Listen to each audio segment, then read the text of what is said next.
আমি কাজ করি এমন এক জায়গায় যেখান থেকে মানুষ শুধু পালাতে চায়। আপনি যদি রাতের অন্ধকারে ঘন্টার পর ঘন্টা একটানা গাড়ি চালাতে থাকেন, যখন আপনার রেডিওর সিগন্যাল পুরোপুরি মরে যাবে, তখন হঠাৎ করেই রাস্তার পাশে একটা নিয়ন সাইন আপনার চোখে পড়বে। সাইনটার কয়েকটা অক্ষর নষ্ট, বাকিগুলো লাল আলোয় কাঁপতে থাকে। লাকিস ডাইনার। এখানে যারা আসে তারা কেউ শখ করে আসে না। হয় তারা পথ হারিয়েছে, নয়তো তারা এমন কিছু থেকে পালিয়ে বাঁচতে চাইছে, যা রাতের অন্ধকারের চেয়েও বেশি ভয়ঙ্কর। আমাদের এই রেস্তোরাঁর নামটা একটা নির্মম রসিকতা। লাকিস মানে ভাগ্যবান। কিন্তু সত্যি বলতে, আপনি যদি মাঝরাতে এই ধুলোমাখা ডাইনারে এসে পৌঁছান, তার মানে আপনার ভাগ্য পুরোপুরি শেষ হয়ে গেছে। এখানে খুব বেশি সময় কাটালে মরুভূমির লাল ধুলো আপনার চামড়ার ভেতরের কোষে কোষে ঢুকে যাবে। আমি লাকিস ডাইনারে কাজ করার এই দীর্ঘ সময়ে কখনোই কোনো গাড়ির লাইসেন্স প্লেট দ্বিতীয়বার দেখিনি। এখানে প্রতিদিন নতুন মুখ আসে এবং তারা চিরতরে হারিয়ে যায়। আমি গুণে শেষ করতে পারবো না কত শত রাত আমি কাউন্টারে দাঁড়িয়ে কাস্টমারদের জিজ্ঞেস করেছি, আপনারা কোথায় যাচ্ছেন? তাদের বেশিরভাগের চোখের নিচে থাকত গভীর কালো দাগ। তারা তাদের কফির কাপের দিকে তাকিয়ে শুধু একটাই উত্তর দিত, যেদিকে দু চোখ চায়, শুধু পেছনের ওই নরকে আর ফিরে যেতে চায় না। আমাদের ডাইনারের ভেতরের ছাদের আলোগুলো বেশিরভাগ সময়ই অসুস্থ মানুষের হৃৎস্পন্দনের মতো কাঁপতে থাকে। কোনার ওই পুরনো জুকবক্সটা মাঝে মধ্যে এমন সব অদ্ভুত আর পুরনো গান বাজাতে শুরু করে, যেগুলো এর ইন্ডেক্স কার্ডে কোথাও লেখা নেই। কেউ কখনো ওই জুকবক্সে কয়েন ফেলে না, এটা নিজে নিজেই বেজে ওঠে। তবুও এখানকার ফিল্টার কফি সবসময় ফুটন্ত গরম থাকে। আর যারা একবার আমাদের প্যানকেক খেয়েছে, তারা বলে এটাই তাদের জীবনের শেষ এবং সেরা খাবার। আমি তাদের এই কথার সাথে পুরোপুরি একমত। আমার পরনের সাদা ইউনিফর্মের বাঁ দিকে একটা এমব্রয়ডারি করা নামের ট্যাগ সেলাই করা আছে। সেখানে স্পষ্ট অক্ষরে লেখা ইসাবেলা। কিন্তু সত্যি বলতে, এটা আমার নামের ধারে কাছেও কিছু নয়। এই নামটা আমার মায়ের ছিল। লাকিস ডাইনার এই পোড়ো হাইওয়ের পাশে কত দশক ধরে দাঁড়িয়ে আছে তা কেউ সঠিকভাবে জানে না। আমি ইচ্ছে করেই মায়ের নামের এই ব্যাজটা বুকে লাগিয়ে রাখি, কারণ প্রতিদিন রাতে অচেনা মানুষদের মুখে তার নামটা শুনতে আমার খুব ভালো লাগে। যখন কোনো ক্লান্ত ট্রাক ড্রাইভার আমাকে ইসাবেলা বলে ডাকে, তখন আমার মনে হয় মা যেন এখনো এই ডাইনারের কোনো একটা টেবিলে বসে আছে। যে কোনো মুহূর্তে হয়তো সে রান্নাঘর থেকে বেরিয়ে আসবে। নিজেকে এই মিথ্যা সান্ত্বনাটুকু দিতে আমার ভালো লাগে। আমি ভাবতে চাই না যে রাস্তার একটু সামনের ওই সস্তা স্ট্রিপ ক্লাবের ঠিক পেছনের অন্ধকার কবরস্থানে সে চিরকাল ঘুমিয়ে আছে। লাকিস ডাইনার কখনো বন্ধ হয় না, দিনরাত 24 ঘন্টা। সপ্তাহের 7 দিন এর দরজা খোলা থাকে।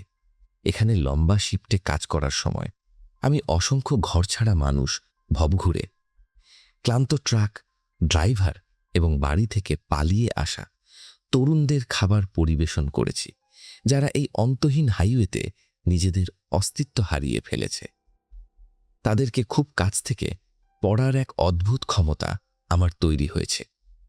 আপনি যখন সারাক্ষণ এক জায়গা থেকে অন্য জায়গায় ঘুরে বেড়ান, সব সময় শুধু রাস্তার ওপর থাকেন, তখন নিজের ভেতরে থাকা আত্মার একটা অংশ রাস্তার কোনো এক মাইলফলকের কাছে খসে পড়ে। মাঝে মধ্যে মানুষ শুধু অন্ধের মতো ড্রাইভ করতেই থাকে, কারণ তাদের জীবনে আর কোনো গন্তব্য বাকি নেই। এখানে কাজ করতে গিয়ে আমি মানুষের চেহারার আড়ালে লুকিয়ে থাকা এমন অনেক হারিয়ে যাওয়া দানবকে দেখেছি, যা সাধারণ মানুষের কল্পনার বাইরে। আমি একবার এক বিশালদেহী লোককে দেখেছিলাম। সে তার 18 চাকার ট্রাকের নিচে একটা জংলি হরিণকে চাপা দিয়েছিল। লোকটা গাড়ি থামিয়ে রাস্তার পাশের লাল মাটির ভেতর সেই মৃত প্রাণীটাকে কবর দিচ্ছিল। আমি ডাইনারের জানালা দিয়ে দেখছিলাম। সূর্য যখন ধীরে ধীরে মরুভূমির দিগন্তে হারিয়ে যাচ্ছে, তখন লোকটার চোখ দিয়ে অঝরে পানি পড়ছিল। সে পাগলের মতো নিজের 2 হাত দিয়ে শক্ত মাটি খুঁড়ছিল, যেন নিজের করা কোনো ভয়ঙ্কর পাপ ঢাকার আপ্রাণ চেষ্টা করছে। আরেকবার এমন এক লোক আমার টেবিলে এসে বসেছিল, যাকে আমি আগের দিন রাতের টেলিভিশনের ব্রেকিং নিউজে দেখেছিলাম। সে তার খাওয়া শেষে আমাকে $20 একটা নোট বকশিস হিসেবে দিয়েছিল। সেই নোটটার এক কোণায় তাজা এবং আঠালো রক্তের দাগ ছিল।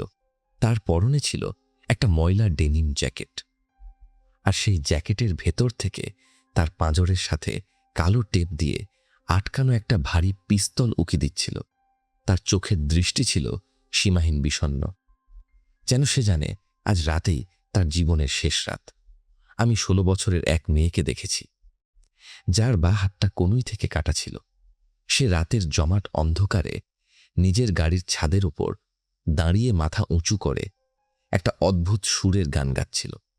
হঠাৎ কোথা থেকে একটা বন্য কায়োটি এসে গাড়ির বনেটের সামনে বসে পড়ল এবং ঠিক মেয়েটার গানের সুরের সাথে গলা মিলিয়ে দীর্ঘ স্বরে ডাকতে লাগল।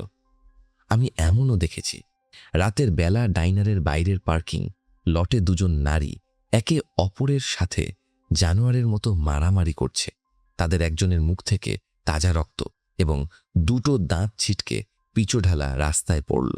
ঠিক সেই মুহূর্তে সেখান দিয়ে হাইওয়ে পেট্রোলের পুলিশের একটা গাড়ি যাচ্ছিল। পুলিশের গাড়ির সেই ঘোরানো নীল আলো তাদের রক্তাক্ত মুখের ওপর পড়তেই তারা হঠাৎ মারামারি থামিয়ে একে অপরকে গভীরভাবে চুম্বন করতে শুরু করল। সেই নীল আর লাল আলোর মিশ্রণে তাদের মুখগুলো যেন এক অপার্থিব এবং ভয়ঙ্কর সুন্দর রূপ নিয়েছিল। আমি নিজের চোখে হাইওয়ের পিচঢালা রাস্তাকে দাউ দাউ করে আগুনে জ্বলতে দেখেছি। প্রচণ্ড গরমে রাস্তার মাঝখান দিয়ে গাড়ির টায়ারের 2 পাশে আগুনের লম্বা রেখা তৈরি হয়েছিল।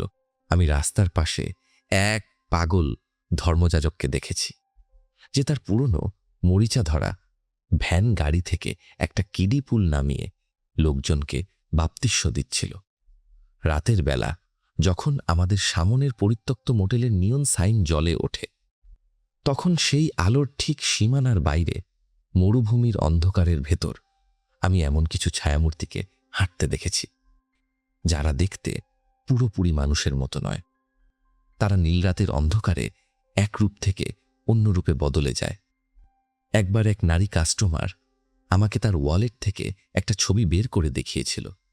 ছবিটা ছিল একটা খোলা কবরের, আর সে আমাকে হাসি মুখে বলেছিল এটাই তার বর্তমান ঠিকানা। আমি প্রায়ই এমন মানুষদের সাথে কথা বলি, যাদের চেহারার দিকে কিছুক্ষণ এক দৃষ্টিতে তাকিয়ে থাকলে তাদের মুখের চামড়া হঠাৎ কাঁপতে শুরু করে। মনে হয় যেন তারা মানুষের রূপ বেশিক্ষণ ধরে রাখতে পারছে না, ভেতরের আসল চেহারাটা বেরিয়ে আসতে চাইছে। আমি এমন কিছু অদ্ভুত মানুষের মুখোমুখি হয়েছি, যাদেরকে রেস্তোরাঁর ভেতরে আসার জন্য স্পষ্টভাবে আমন্ত্রণ জানাতে হয়, আমি নিজে মুখে না বলা পর্যন্ত। তারা ডাইনারের দরজার চৌকাঠ পার হতে পারে না। আমি একবার এক অদ্ভুত কাল্ট মেম্বারদের দলকে খাবার পরিবেশন করেছিলাম। তারা আমাকে খুব ভালো বকশিশ দিয়েছিল এবং তাদের আচরণ ছিল অত্যন্ত ভদ্র। এমনকি তারা যখন খুব শান্ত এবং মিষ্টি গলায় আমাকে জিজ্ঞেস করল আমি তাদের পরবর্তী বলিদানের উৎসবে নিজের শরীরটা দান করতে ইচ্ছুক কিনা। তখনও তাদের মুখে একটা পবিত্র হাসি লেগেছিল। কিন্তু আজকের এই গল্পটা অন্য একজনের সম্পর্কে। দিনটা ছিল শুক্রবার এবং আমি রাতের শিফটে ডিউটি করছিলাম। আমি সাধারণত রাতের বেলায় কাজ করতে পছন্দ করি, কারণ কাজ শেষে যখন আমি আমার পুরনো গাড়ি চালিয়ে বাড়ি ফিরি, তখন আমি কল্পনায় ভাবতে পারি যে সামনের গাড়ির লাল টেইল লাইটগুলো আমাকে এক নতুন ঠিকানায় নিয়ে যাচ্ছে। আমি যেন পেছনের সবকিছু আমার রিয়ার ভিউ মিররে ফেলে সামনের দিকে এগিয়ে যাচ্ছি, যতক্ষণ না ভোরের আলো ফুটে উঠছে এবং এই রুক্ষ মরুভূমি বদলে গিয়ে এক বিশাল নীল সমুদ্র আমার চোখের সামনে ভেসে উঠছে। আমি হয়তো গাড়ির কাঁচ পুরোপুরি নামিয়ে দিলে বাতাসে লবণের স্বাদ পাব। তাছাড়া আমি এখানকার একমাত্র ওয়েট্রেস, যাকে রাতের এই অদ্ভুত এবং ভয়ঙ্কর কাস্টমারদের সামলানোর জন্য যোগ্য বলে বিবেচনা করা হয়। রাতের বেলা চাঁদ উঠলে মানুষের আসল রূপ বেরিয়ে আসে, আর তখন বকশিসের পরিমাণও বেশ ভালো পাওয়া যায়। আমাদের এই লাকিস ডাইনারে মাত্র ৩ জন নিয়মিত কাস্টমার আছেন, যাদেরকে আমরা ট্রু রেগুলার বলি। আজকের রাতে তাদের মধ্যে মাত্র ২ জন উপস্থিত ছিলেন। আমাদের প্রথম এবং সবচেয়ে পুরনো নিয়মিত কাস্টমার হলেন রোজমেরি। তিনি জানালার পাশের একটা টেবিলে তার বাদামি রঙের পশমি কোট গায়ে জড়িয়ে বসেছিলেন। বাইরে বৃষ্টি হোক বা প্রচণ্ড রোদ, তিনি সবসময় ওই কোটটা কাঁধের উপর শক্ত করে জড়িয়ে রাখেন। যদিও এই মরুভূমিতে কখনো এক ফোঁটা বৃষ্টিও হয় না। তার চুলগুলো ছিল অনেক লম্বা এবং কাঁচের ভেতর দিয়ে আসা চাঁদের আলোর মতো ধবধবে সাদা। তিনি আমাকে দেখে হাত নাড়লেন এবং এমনভাবে চোখ টিপলেন, যার ফলে তার চোখের চারপাশের বলিরেখাগুলো আরও স্পষ্ট হয়ে উঠল। এতে তাকে আরও বেশি মোহনীয় দেখাচ্ছিল। রোজমেরি তার চায়ের সাথে কিছুটা কড়া হুইস্কি মিশিয়ে খেতে পছন্দ করেন। মাঝে মধ্যে তিনি তার পকেটে থাকা ছোট ছোট ভুরু পুতুলগুলোকে কেকের গুঁড়ো খেতে দেন। তিনি একজন ক্রনিক ইনসোমনিয়াক, অর্থাৎ তার রাতে কখনো ঘুম হয় না। যখন ঘুম তার কাছ থেকে পালিয়ে বেড়ায়, তখন তিনি এই রেস্তোরাঁয় এসে সময় কাটাতে পছন্দ করেন। তিনি তার টেবিলের ওপর রাখা তাসের বান্ডিলটা নাড়াচাড়া করছিলেন। আমি দূর থেকে খেয়াল করলাম তার বুড়ো আঙুল দুটো জাদুকরের মতো দুটো জোকার কার্ড উল্টে দিচ্ছে। সময় পেলে রোজমেরি ভবিষ্যৎ গণনা করতে ভালোবাসেন। তিনি একটা হোটেলের পুরনো ছেঁড়া তাস ব্যবহার করেন। তার মেজাজ ভালো থাকলে তিনি আপনার কফির কাপের তলানিতে পড়ে থাকা গুঁড়ো দেখে আপনার ভাগ্য বলে দেবেন। আমি তাকে কখনো আমার ভবিষ্যৎ সম্পর্কে জিজ্ঞেস করি না, কারণ তার বলা কফির সেই ভবিষ্যৎবাণীগুলো এক অদ্ভুত এবং ভয়ঙ্কর উপায়ে সত্যি হয়ে যায়। ডাইনারের টেবিল 6 একেবারে ফাঁকা ছিল। জায়গাটা অন্যান্য দিনের মতোই ঝকঝকে পরিষ্কার। এটা পুরো রেস্তোরাঁর একমাত্র টেবিল যেখানে আমি কখনো কোনো লবণের দানি রাখি না। আমি কখনো ওই টেবিলে চামচ বা কাঁটা চামচও সাজিয়ে রাখি না, কারণ ওই নির্দিষ্ট জায়গায় শুধুমাত্র একজন ব্যক্তিই বসতে পারে এবং সে মানুষের খাবার খায় না। আমাদের দ্বিতীয় নিয়মিত কাস্টমার হলেন জোনস। তিনি তার চিরচেনা বুথে বসেছিলেন। তার 2 হাতের তালুর মাঝে শক্ত করে ধরা ছিল একটা কালো কফির মগ। তার পুলিশ ব্যাজটা টেবিলের একপাশে রাখা ছিল। তিনি চোখ বন্ধ করে মাথা নিচু করে বসেছিলেন। মনে হচ্ছিল যেন তিনি কোনো বিশাল পাপের জন্য অনুশোচনা করছেন। মগের কানা থেকে গরম ধোঁয়া কুণ্ডলি পাকিয়ে তার আঙুলের চারপাশ দিয়ে উপরে উঠছিল।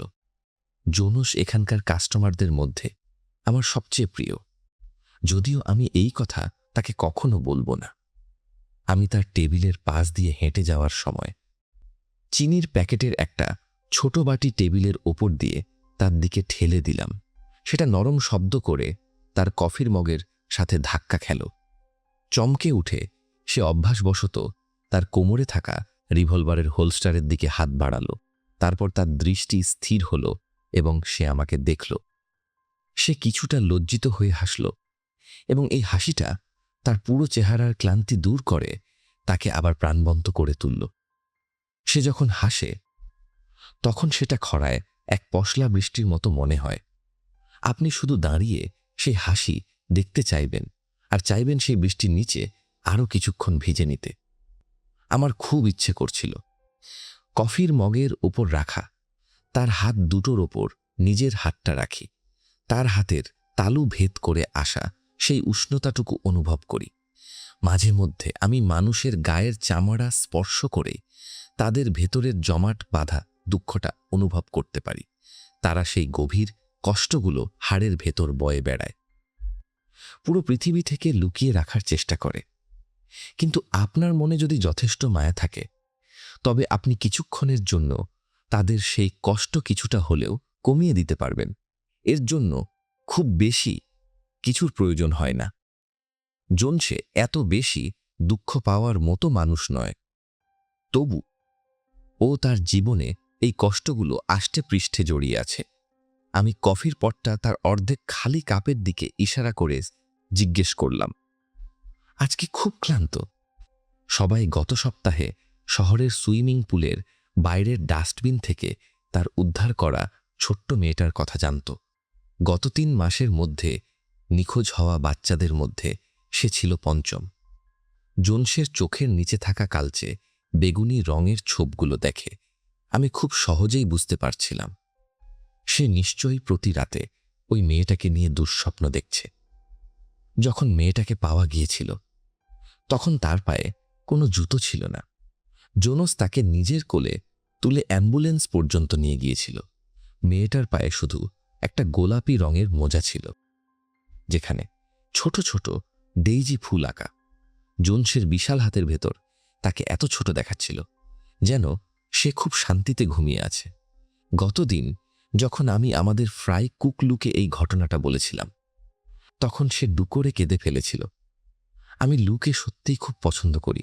সে শারীরিক দিক থেকে এতই বিশাল যে রান্নাঘরের সার্ভিস দরজা দিয়ে তার ভেতরে ঢুকতে বেশ কষ্ট হয়।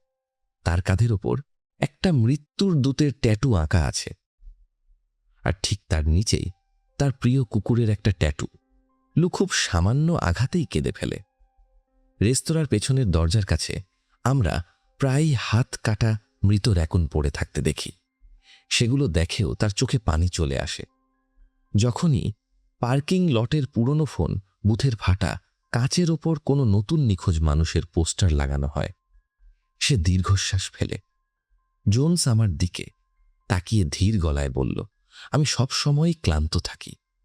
আমি যখন তার কাপে গরম কফি ঢালছিলাম, তখন আমি ইচ্ছে করেই আমার কবজির ভেতরের অংশ দিয়ে তার কফির মগ ধরে রাখা বুড়ো আঙুলে আলতো করে স্পর্শ করলাম। আমি চেষ্টা করলাম তার ভেতরে জমে থাকা কষ্টগুলো যতটা সম্ভব নিজের ভেতর টেনে নিতে। সে লাজুকভাবে আমার দিকে তাকিয়ে হাসল, আর আমিও নিজেকে আটকাতে না পেরে তার দিকে তাকিয়ে মুচকি হাসলাম। হঠাৎ রান্নাঘরের ভেতর থেকে লু জোরে বেল বাজালো, আর আমি আবার আমার কাজে ফিরে গেলাম।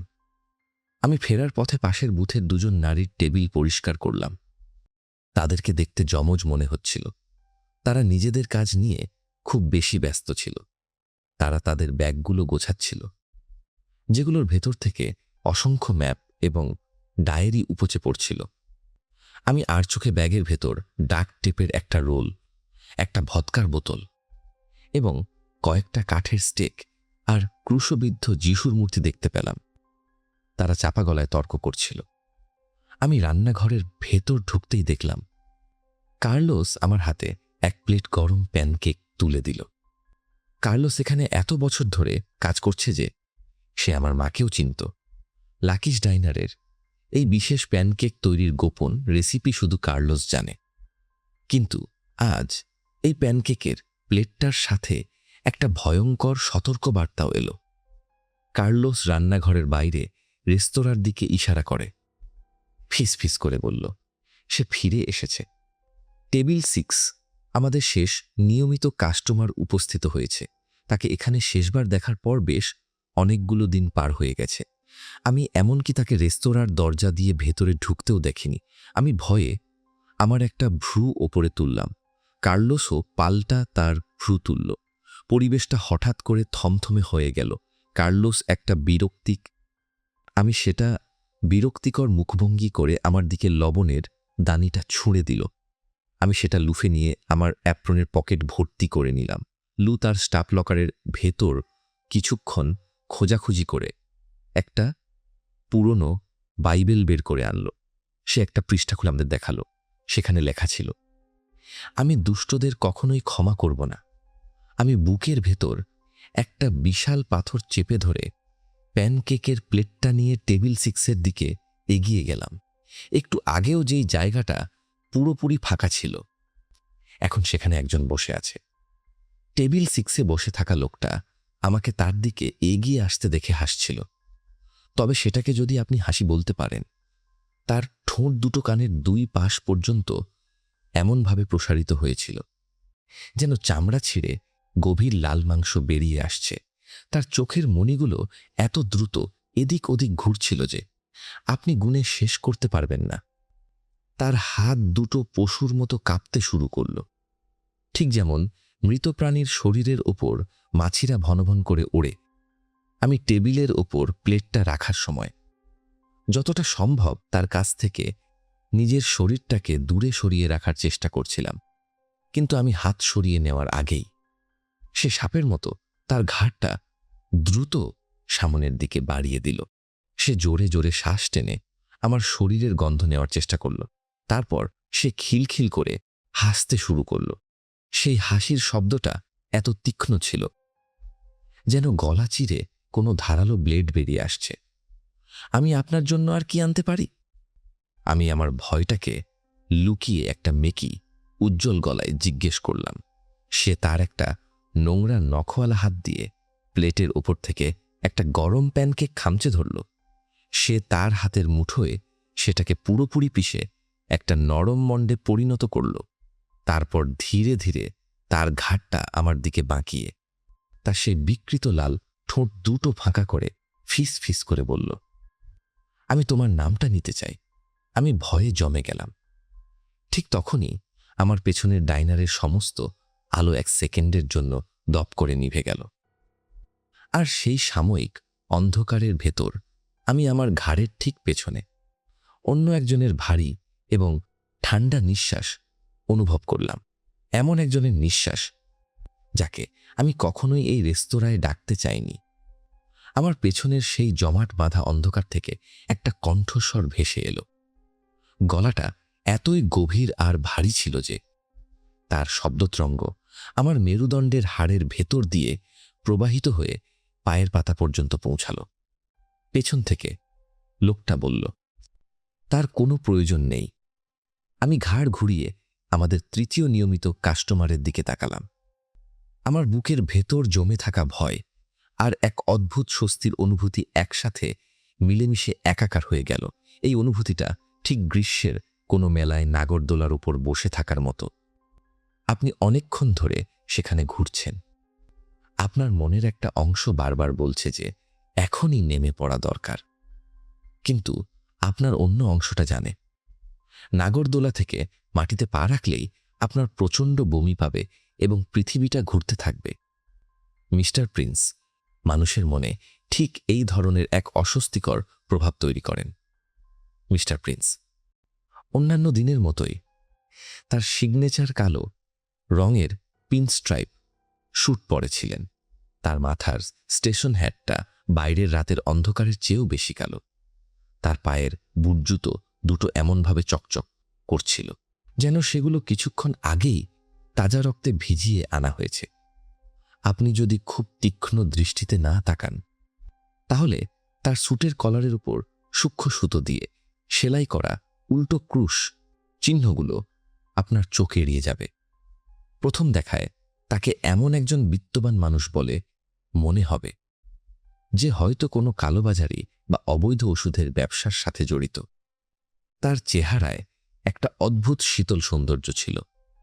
তার চোয়ালের হাড়গুলো নিখুঁত, আর তার হাসিটা ছিল শুকনো হাড়ের মতো ধবধবে সাদা। কিন্তু তার চোখ দুটো সবসময় একটা রূপোলি ফ্রেমের কালো সানগ্লাসের পেছনে ঢাকা থাকে। সেই কালো কাঁচের ভেতর দিয়ে তার দৃষ্টি কোথায় নিবদ্ধ সেটা কারো পক্ষেই বোঝা সম্ভব নয়। যখন তিনি কথা বলেন তখন তার গলার স্বরে আমেরিকার দক্ষিণাঞ্চলের একটা আদিম এবং অদ্ভুত টান শোনা যায়। মিস্টার প্রিন্স তার সানগ্লাস ঠিক করে বললেন, আমি আমার এই সঙ্গীর আচরণের জন্য ক্ষমাপ্রার্থী। সে আসলে একটু। তিনি টেবিল 6-এ বসে থাকা লোকটার দিকে এক পলক তাকালেন। লোকটা তখন কুকুরের মতো জিভ বের করে জোরে জোরে হাঁপাচ্ছিল। মিস্টার প্রিন্স শান্ত গলায় কথা শেষ করলেন। সে আসলে একটু বেশি উত্তেজিত হয়ে পড়েছে। মিস্টার প্রিন্স টেবিলের উল্টো দিকের সিটে বসতেই তাদের ওপরের আলোগুলো আবার অসুস্থ রোগীর মতো কাঁপতে শুরু করল। তিনি তার মাথার হ্যাটটা সামান্য পেছনের দিকে ঠেলে দিলেন। ঠিক সেই মুহূর্তে কোনার সেই পুরনো জুকোবক্সটা যেন হঠাৎ খকখক করে কেসে উঠল। কয়েক সেকেন্ডের জন্য সব শব্দ থমকে গেল এবং তারপর হঠাৎ করেই রবার্ট জনসনের সেই অভিশপ্ত ক্রসরোডের গানটা বাজতে শুরু করল। মিস্টার প্রিন্স তার ঠোঁটের ফাঁকে একটা মার্লবোরো রেড সিগারেট আটকে নিলেন। তারপর তিনি তার হাতের আঙুলের একটুখানি ফাঁকা করে দিলেন। তার অনামিকা আঙুলে পড়া রূপলি পেন্টাগ্রাম আংটিটা জানালার কাচের সাথে ধাক্কা খেয়ে একটা তীক্ষ্ণ খটখট শব্দ তৈরি করল। মিস্টার প্রিন্স আবার হাসলেন। সেই হাসিটা ছিল ঘাসের ভেতর লুকিয়ে থাকা সাপের মতো, যে তার শিকারকে ছোবল মারার জন্য তীক্ষ্ণ দৃষ্টিতে পর্যবেক্ষণ করছে। তার ঠোঁটের ফাঁকে আটকে থাকা সিগারেটটা থেকে তখন ধোঁয়া উঠছিল, যদিও তিনি সেটা জ্বালানোর জন্য কোনো দেশলাই বা লাইটার ব্যবহার করেননি। তিনি আমার দিকে তাকিয়ে বললেন, তাছাড়া লিরয় তো আর লবণের দানি নিয়ে খেলার মতো পাত্র নয়। সে তো নেহাতই একজন সাধারণ মানুষ। তিনি লিরয়কে উপর থেকে নিচ পর্যন্ত এমন একটা তাচ্ছিল্যের দৃষ্টিতে দেখলেন, যেন সে মানুষ নয়, রাস্তার কোনো নোংরা কীট। তিনি আবার বললেন, বা বলা যায় মানুষের কাছাকাছি কিছু একটা। তারপর তিনি লিরয়ের দিকে ফিরে বললেন, আমি দেখছি তুমি আমার প্যানকেকগুলো খাওয়া শুরু করে দিয়েছ, কিন্তু এত সুস্বাদু খাবার একা খাওয়ার মধ্যে কোনো আনন্দ নেই, তাই না? লিরয় আবার সেই তীক্ষ্ণ আর সরু গলায় খিলখিল করে হাসতে শুরু করল। সেই হাসি শুনলে আমার শুধু মনে হচ্ছিল এক দৌড়ে রেস্তোরাঁ থেকে বেরিয়ে মরুভূমির অন্ধকারে পালিয়ে যায়। লিরয়ের অস্তিত্বের সব কিছুই আমার স্নায়ুর ওপর এক প্রচণ্ড চাপ তৈরি করছিল। আমার শরীরের fight or flight response system পুরো মাত্রায় সক্রিয় হয়ে উঠছিল। মিস্টার প্রিন্স খুব শান্ত ভঙ্গিতে লিরয়ের দিকে একটা মেনু কার্ড বাড়িয়ে দিলেন। তিনি বললেন, তোমার যা খেতে ইচ্ছে করে অর্ডার করতে পারো। তিনি একটু সামনের দিকে ঝুঁকে আসতেই ডাইনারের আলোগুলো আরেকবার কাঁপল। লিরয় খুব অদ্ভুতভাবে তার মাথা নেড়ে 4টে চিজবার্গার আর 1 গ্লাস ঠান্ডা দুধের অর্ডার দিল। আমি কোনো মতে কাঁপা গলায় বললাম, ঠিক আছে, আমি এখনই নিয়ে আসছি। আমি যখন ওই টেবিল থেকে ঘুরে রান্নাঘরের দিকে পা বাড়ালাম, তখন আমি স্পষ্ট অনুভব করছিলাম লিরয়ের সেই জানোয়ারের মতো দৃষ্টি আমার পিঠের চামড়া ভেদ করে ভেতরে ঢুকে যাচ্ছে। রান্নাঘরের নিরাপদ আশ্রয়ে পৌঁছানোর আগেই রোজমেরি আমাকে হাত নেড়ে তার টেবিলের কাছে ডাকলেন। রোজমেরি নিজের বুকের ওপর ক্রুশ চিহ্ন আঁকলেন এবং টেবিলের ওপর রাখা তাসের স্তূপের সবচেয়ে ওপরের কার্ডটাতে টোকা দিলেন। সেটা ছিল ইস্কাপনের গোলাম, দ্য জ্যাক অফ স্পেডস। কিন্তু কার্ডটার দিকে তাকিয়ে আমার বুকের রক্ত হিম হয়ে গেল, কারণ কার্ডের ছবিতে থাকা রাজা বা গোলামের চোখ দুটো খুব নিখুঁতভাবে খুঁচিয়ে তুলে ফেলা হয়েছে। কিন্তু এই কাজটা রোজমেরি করেননি। কার্ডটা দেখে মনে হচ্ছিল এটা কারখানা থেকেই এই অন্ধ আর বিকৃত অবস্থায় ছাপানো হয়েছে। রোজমেরি আমার দিকে তাকিয়ে শান্ত গলায় বললেন, ওকে নিয়ে এত চিন্তার কিছু নেই সোনা, ওকে আমরা আর কখনোই এই ডাইনারে দেখতে পাবো না। আমি বুঝতে পারছিলাম তিনি মিস্টার প্রিন্সকে নিয়ে কথা বলছেন না। তিনি লিরয়ের ভবিষ্যৎ আমাকে জানিয়ে দিলেন। তিনি তার হাতটা বাড়িয়ে আমার গাল স্পর্শ করলেন। তার চামড়া বয়সের ভারে কিছুটা খসখসে হলেও হাতের ছোঁয়াটা ছিল খুব উষ্ণ। আমি তার হাতের তালুতে আমার গালটা এলিয়ে দিলাম। তিনি আমার চোখের দিকে তাকিয়ে বুঝিয়ে দিলেন যে আমাকে খুব বেশি পরিশ্রান্ত দেখাচ্ছে। তিনি তার চা আর টোস্টের বিল মিটিয়ে দিলেন এবং ডাইনারের দরজা খুলে বাইরের উষ্ণ রাতের অন্ধকারে হারিয়ে গেলেন। আমি অবশেষে রান্নাঘরের ভেতরে ঢুকতে পারলাম, কিন্তু দরজার ভেতরে পা রাখতেই আমার ওপর এক আকস্মিক হামলা হলো। এক ঝাপটা বরফ শীতল পানি সজোরে আমার মুখে এসে লাগল। আমি সহজাত প্রবৃত্তি বশেই আমার মাথার চুল বাঁচানোর জন্য 2 হাত মুখের সামনে তুলে ধরলাম। লু, আমাদের সেই বিশাল দেহে ফ্রাই কুক একটা স্প্রে বোতল দিয়ে খুব সিরিয়াস মুখে আমার উপর পানি ছিটাচ্ছিল। এটা সেই ধরনের বোতল যেগুলো দিয়ে বাগানের গাছে পানি দেওয়া হয়। আমাদের এই বোতলটায় কোনো সাধারণ পানি থাকে না, এটা ভর্তি থাকে চার্চ থেকে আনা পবিত্র জল বা হোলি ওয়াটার দিয়ে। আমি প্রায় কাঁচতে কাঁচতে চিৎকার করে উঠলাম, লু, যিশুর দোহাই লাগে, এসব কি করছো? আমাকে ছাড়ো। কিন্তু লু আমার কথায় কোনো ভ্রুক্ষেপ না করে আরেকবার আমার মুখে স্প্রে করল। আমি মুখ থেকে পবিত্র জল থুতু দিয়ে ফেলে দিলাম। আমার ইউনিফর্মের সামনের অংশ ভিজে একাকার হয়ে গিয়েছিল, আর চোখের মাস্কারা ধুয়ে গাল বেয়ে নিচে নামছিল। আমি লুর হাত থেকে বোতলটা প্রায় কেড়ে নিলাম। আমি কিছুটা রাগের ভান করে বললাম, আমার মনে হয় আমি এখন পুরোপুরি সুরক্ষিত। সত্যি বলতে আমি খুব একটা রেগেছিলাম না, কারণ এই ডাইনারে, বিশেষ করে যখন শয়তানের ভর করার ভয় থাকে, তখন অতিরিক্ত সতর্কতা অবলম্বন করাই সবচেয়ে বুদ্ধিমানের কাজ। লু তার বিশাল হাত দিয়ে মাথা চুলকে খুব লাজুক গলায় বলল, আসলে আমি শুধু নিশ্চিত হতে চাইছিলাম। আমি কার্লোস আর নিজের ওপরও এটা স্প্রে করে নিয়েছি। সে খুব অপরাধী ভঙ্গিতে তার বুট জুতোর দিকে তাকিয়ে রইল। সে আমার চেয়ে অন্তত 1 ফুট লম্বা এবং বয়সে 10 বছরের বড়, কিন্তু সে যখন ছোট বাচ্চাদের মতো তার জুতোর ডগা দিয়ে মেঝেতে ঘষতে শুরু করল, তখন আমি নিজের হাসি আটকে রাখতে পারলাম না। কার্লোস তার মনোযোগ পুরোপুরি বার্গারের প্যাটি উল্টানোর দিকে নিবদ্ধ রেখেছিল, কিন্তু আমি বুঝতে পারছিলাম সে নিজের হাসি আটকানোর জন্য দাঁতে দাঁত চেপে আপ্রাণ চেষ্টা করছে। আমি চোখ সরু করে কার্লোসের দিকে তাকালাম এবং স্প্রে বোতলের মুখটা তার দিকে তাক করলাম। আমি তাকে ভয় দেখিয়ে বললাম, আমার মনে হয় তোমার আরও কিছুটা পবিত্র জলের দরকার আছে। আমার কথা শুনে লু হঠাৎ করে নাক দিয়ে অদ্ভুত শব্দ করে হেসে উঠল, আর তারপর কার্লোসও আর নিজেকে আটকে রাখতে পারল না। আমরা তিনজনই রান্নাঘরের ভেতরে দাঁড়িয়ে হাসতে শুরু করলাম। মিস্টার প্রিন্স ডাইনারে ঢোকার পর থেকে যে ভারী আর গুমোট একটা পরিবেশ তৈরি হয়েছিল, সেই দমবন্ধ করা অনুভূতিটা মুহূর্তের মধ্যে কেটে গেল। মাঝে মধ্যে যখন চারপাশের পরিস্থিতি খুব বেশি অন্ধকার আর ভীতিকর হয়ে ওঠে, তখন হাসা ছাড়া আর কোনো উপায় থাকে না। আমার মা সব সময় একটা কথা বলতেন, যখন জীবনে খুব কঠিন সময় আসে, তখন তোমার সামনে দুটো পথ খোলা থাকে, হয় তুমি হাসতে পারো, নয়তো তুমি কাঁদতে পারো। আমি আমার জীবনে মাকে কখনো এক ফোঁটা চোখের জল ফেলতে দেখিনি। রাত প্রায় 3টের কাছাকাছি বাজছিল। আমি 4টে চিজবার্গার আর দুধের গ্লাসটা নিয়ে টেবিল 6-এর দিকে ফিরে গেলাম। আমাকে তাদের দিকে হেঁটে আসতে দেখে লিরয় সত্যি সত্যি জিভ দিয়ে লালা ঝতালি দিচ্ছিল। আমি যত দ্রুত সম্ভব প্লেটটা তার সামনে রেখে হাত সরিয়ে নিচ্ছিলাম, কিন্তু দ্রুত সম্ভব প্লেট আমার হাত গতি ছিল অকল্পনীয়।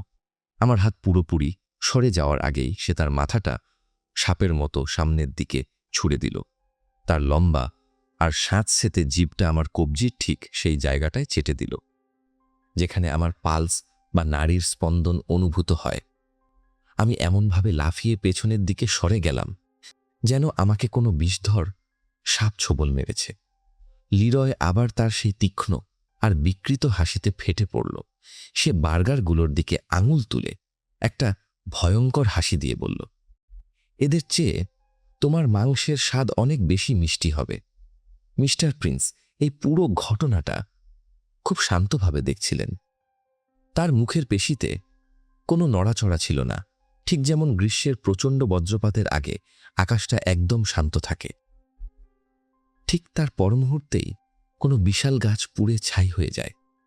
আমি পাগলের মতো আমার অ্যাপ্রন দিয়ে কবজির ওই জায়গাটা মুছতে শুরু করলাম, কিন্তু আমার বারবার মনে হচ্ছিল লিরয়ের সেই ভেজা জিভটা এখনো আমার চামড়ার সাথে লেগে আছে, যেন আমি আমার হাতটা তার মুখের ভেতরেই ফেলে এসেছি। হঠাৎ করেই আমার চোখের কোণায় পানি জমতে শুরু করল, কিন্তু আমি আপ্রাণ চেষ্টায় সেই কান্না আটকে রাখলাম। আমার ভেতরের কোনো একটা সিক্সথ সেন্স আমাকে সতর্ক করে দিচ্ছিল যে আমি যদি 1 ফোঁটা চোখের জলও ফেলি, লিরয় সেটা দেখে পৈশাচিক আনন্দ পাবে। আমি একটা দীর্ঘশ্বাস ফেলে মিস্টার প্রিন্সের খালি প্যানকেকের প্লেটটা তুলে নিলাম। মিস্টার প্রিন্স তার কালো সানগ্লাসের আড়াল থেকে খুব ধীর গলায় বললেন, কার্লোসকে বলো প্যানকেকগুলো সত্যি সত্যি নরকের মতো সুস্বাদু ছিল। তারপর তিনি নিজের মনেই গলা খাকারি দিয়ে হাসলেন, যেন তিনি এমন কোনো রসিকতা করেছেন যার অর্থ শুধু তিনিই বোঝেন। তিনি তার দাঁতের ফাঁকে আরেকটা সিগারেট আটকে নিলেন এবং সেটা নিজে থেকেই জ্বলতে শুরু করল। লিরয় তখন তার নোংরা 2 হাত দিয়ে গরুর মাংসের প্যাটি আর রুটি গপগপ করে গিলে খাচ্ছিল। আমি দেখতে পাচ্ছিলাম তার লম্বা আর ময়লা নখগুলোর নিচে মাংসের টুকরোগুলো আটকে যাচ্ছে। দৃশ্যটা দেখে আমার বমি আসছিল। আমি ফেরার পথে জোনসের টেবিলের পাশ দিয়ে যাচ্ছিলাম। জোনস ইশারা করে আমাকে ডাকল। তার চোখের কোণগুলো চিন্তায় আর উদ্বেগে কুঁচকে ছিল। সে তার হাত দিয়ে নিজের পুরো মুখটা এমনভাবে মুছল যেন সে তার সমস্ত দুঃস্বপ্নগুলোকে এক ঝটকায় মুছে ফেলতে চাইছে। সে লিরয়ের দিকে, যে তখন সামনে পেছনে দুলতে দুলতে দুধের গ্লাস থেকে চুমুক দিচ্ছিল, ইশারা করে চাপা গলায় জিজ্ঞেস করল, ওই লোকটা কি তোমাকে বিরক্ত করছে? জোনসকে হঠাৎ করে এত ক্লান্ত আর বিধ্বস্ত দেখাচ্ছিল যে তার বয়স 22-এর বদলে 50 বলে মনে হচ্ছিল। তার পুলিশের ইউনিফর্মটা তার মুখের মতোই কুচকে ছিল। আমি মাথা নেড়ে বললাম, তেমন কিছু না, যেটা আমি সামলাতে পারবো না। আমি মনে মনে রোজমেরির কথাগুলো আওড়াচ্ছিলাম। ওকে আমরা আর কখনোই এই ডাইনারে দেখতে পাব না। লিরয়ের খাওয়া শেষ হতে যেন কয়েক যুগ সময় পার হয়ে গেল। আমি এর মধ্যে আরও কয়েকজনের অর্ডার নিলাম। একটা লোকের ঘাড়ে প্রজাপতির ট্যাটু আঁকা ছিল, আর কয়েকজন ট্রাক ড্রাইভার তাদের কফির কাপে জিম বিম হুইস্কি মেশাচ্ছিল। তারা আমার কাছে একটা অতিরিক্ত কফির কাপ চাইল এবং সেটা তাদের টেবিলের একটা ফাঁকা চেয়ারে রেখে দিল। তারা আমাকে জানালো এই কাপটা তাদের সেই বন্ধুদের জন্য যারা আর কখনো ফিরে আসবে না। আমি কাউন্টারের ওপরটা ভেজা কাপড় দিয়ে মুছলাম, চিনির প্যাকেটগুলো নতুন করে সাজালাম, আর পেছনের দরজা দিয়ে ময়লার ব্যাগটা বাইরে ফেলে এলাম। আমি বাইরে থাকা ডাস্টবিনের পাশে দাঁড়িয়ে থাকা খরগোশের মুখোশ পরা লোকটাকে পুরোপুরি উপেক্ষা করলাম, কারণ এখানকার নিয়ম হলো আপনি যদি তার দিকে সরাসরি না তাকান সে আপনাকে কোনো ক্ষতি করবে না। আমি কফির কাপগুলো আবার ভরে দিলাম এবং একদল নারী বাইকারদের অর্ডার নিলাম। তাদের পরনে চামড়ার জ্যাকেট ছিল আর তাদের চোখমুখে দীর্ঘযাত্রার ক্লান্তি স্পষ্ট। রাত ঠিক 3:03 মিস্টার প্রিন্স তার চেয়ার ছেড়ে উঠে দাঁড়ালেন। লিরয় তার প্লেটের শেষ টুকরোটা পর্যন্ত চেটেপুটে পরিষ্কার করে ফেলেছে। সে এখন একদম স্থির হয়ে বসে আছে। তার দাঁতগুলো একটা বিকৃত হাসিতে বেরিয়ে আছে, আর সে তার 2 হাত দিয়ে টেবিলের প্রান্তটা এত শক্ত করে আঁকড়ে ধরেছে যে তার আঙুলের গাঁটগুলো দুধের মতো সাদা হয়ে গেছে। মিস্টার প্রিন্স আমার দিকে কালো প্লাস্টিকে মোড়ানো একটা নোটের তাড়া বাড়িয়ে দিলেন। আমি খুব ভালো করেই জানি মিস্টার প্রিন্সের দেওয়া টাকা কখনো গুনতে হয় না। তিনি তার হ্যাটটা একটু ছুঁয়ে আমাকে বিদায় জানালেন। তিনি শান্ত গলায় বললেন, দেখলে তো লিরয়, এই পৃথিবীতে আমাদের সবাইকেই একদিন না একদিন নিজের কাজের মূল্য চোকাতে হয়। তারপর তিনি আমার দিকে একটু ঝুঁকে এসে একদম ফিসফিস করে বললেন, কারণ আমি দুষ্টদের কখনোই ক্ষমা করব না। কথাটা বলে তিনি হাসলেন। তারপর তিনি লিরয়ের দিকে তার হাতের তালুটা সোজা করে বাড়িয়ে দিলেন। তিনি এমনভাবে অপেক্ষা করছিলেন যেন তিনি কোনো কিছুর জন্য দাবি জানাচ্ছেন। লিরয়ের হাতগুলো তখন থরথর করে কাঁপছিল। সে তার নোংরা হান্টিং জ্যাকেটের ভেতর হাত ঢুকিয়ে এক জোড়া জুতো বের করে আনল। জুতো জোড়া এতই ছোট যে দুটো জুতো একসাথে একটা হাতের মুঠোর ভেতর এঁটে যাবে। সেগুলো ছিল ছোট্ট গোলাপি রঙের স্নিকার্স, ধুলোয় মাখা। জুতোর সামনের অংশে খয়েরি রঙের কিছু পুরনো দাগ ছিল। আমি দেখেই বুঝতে পারছিলাম সেই দাগগুলো কিসের। মিস্টার প্রিন্স ডাইনারের ম্লান আলোর নিচে জুতো জোড়া কিছুক্ষণ নেড়েচেড়ে দেখলেন। এবং তারপর হতাশার ভঙ্গিতে মাথা নাড়লেন। তিনি জুতো জোড়া আমার হাতে তুলে দেওয়ার সময় তার গলায় সত্যি সত্যি একটা আক্ষেপের সুর শোনা গেল। তিনি বললেন, এটা তোমার ওই টেবিলের বন্ধুটার জন্য। তাকে বলো তারা শেষবার যেখানে ওই মাটি খুঁড়েছিল তার চেয়ে আরেকটু গভীরে খুঁজতে। তিনি মাথা নেড়ে জোনসের দিকে ইশারা করলেন। জোনস তখন একদৃষ্টে আমাদের দিকে তাকিয়েছিল। তার হাতের মুঠোর ভেতর তার পুলিশের ব্যাজটা শক্ত করে ধরা। কিন্তু জোনস এখানকার নিয়মকানুন খুব ভালো করেই জানে, তাই সে ভুল করেও নিজের জায়গা ছেড়ে এদিকে এগিয়ে এলো না। মিস্টার প্রিন্স লিরয়ের দিকে তাকিয়ে তার সিগারেটের ধোঁয়ার ভেতর দিয়েই একটা চওড়া হাসি দিলেন। তিনি বললেন, আমরা যে রাস্তায় পা বাড়িয়েছি লিরয়, সেই রাস্তার শেষ কোথায় তা কেউ জানে না। অনেকে বলে ওই রাস্তাটা নাকি ভালো উদ্দেশ্য দিয়ে তৈরি। তিনি আবার সেই নিচু গলায় গলা খাকারি দিয়ে হাসলেন। সেই শব্দটা শুনে আমার পেটের ভেতর পাক দিয়ে উঠল। তিনি লিরয়ের হাতটা একটা ছোট বাচ্চার মতো ধরলেন এবং তারা দুজন মিলে বাইরের উষ্ণ রাতের অন্ধকারে হারিয়ে গেলেন। রেস্তোরাঁর কাঁচের দরজা দুটো তাদের পেছনে সশব্দে বন্ধ হয়ে গেল, যদিও বাইরের বাতাসে বা তাদের হাতে দরজার কোনো স্পর্শ লাগেনি। জুকবক্সটা আবার কেঁপে উঠল এবং ক্রিস রের গান বাজতে শুরু করল। সেই একই গান, দ্য রোড টু হেলো। আমি জোনসের খালি কফির কাপের ঠিক পাশেই ওই ছোট্ট গোলাপি জুতোগুলো রাখলাম এবং মিস্টার প্রিন্সের মেসেজটা হুবহু তাকে জানিয়ে দিলাম। সে অনেকক্ষণ ধরে একদম পাথরের মতো স্থির হয়ে বসে রইল। তার দৃষ্টি নিবদ্ধ ছিল শুধু টেবিলের ওপর রাখা ওই জুতোগুলোর দিকে। আমি দেখতে পাচ্ছিলাম সে আপ্রাণ চেষ্টা করছে একটা চিৎকার আটকে রাখার। সে কাঁদতেও পারছিল না, আবার রাগে টেবিল ভেঙে ফেলার ক্ষমতাও তার ছিল না। আমি শুধু তার কাপে আরেকবার গরম কফি ঢেলে দিলাম, কারণ যখন কোনো মানুষ তার নিজের পুরো পৃথিবী ভেঙে পড়ার পর নিজেকে জোড়া লাগানোর চেষ্টা করে, তখন তাকে সান্ত্বনা দেওয়ার মতো কোনো ভাষাই আর অবশিষ্ট থাকে না। আমার শিফট শেষ হলো। আমি আমার পুরনো গাড়িতে উঠে বসলাম আর সামনের গাড়ির টেইল লাইটগুলো অনুসরণ করে বাড়ির দিকে ড্রাইভ করতে শুরু করলাম। আমি জানি আমি যখন ঘুম থেকে উঠব তখন আবার চারদিকে ঘুটঘুটে অন্ধকার নেমে আসবে আর আমার আবার লাকিস ডাইনারে ফিরে যাওয়ার সময় হবে। কিন্তু এখনকার মতো আমি শুধু ড্রাইভ করছি। আমি স্বপ্ন দেখছি সেই বিশাল সমুদ্রের আর অপেক্ষা করছি ভোরের প্রথম আলোর জন্য, কারণ রাতের যতই অন্ধকার হোক না কেন শেষ পর্যন্ত সূর্য উঠবেই। পরপর 3 রাত মিস্টার প্রিন্স লাকিস ডাইনারে আসেননি। জোনসও না। আমি যখনই টেবিল 6-এর দিকে তাকাই আমার চোখের সামনে লিরয়ের সেই বিকৃত হাসি আর গোলাপি রঙের জুতোগুলো ভেসে ওঠে। আমি স্প্রে বোতল থেকে একটু বেশি করেই পবিত্র জল টেবিলের চারপাশে ছিটিয়ে দিলাম। লু আমাকে দূর থেকে দেখে একটু হাসল, কিন্তু কিছু বলল না। আজ রাতটা অন্য দিনের চেয়ে একটু বেশিই শান্ত। ঘড়ির কাঁটা রাত 2টোর ঘর পার হয়েছে।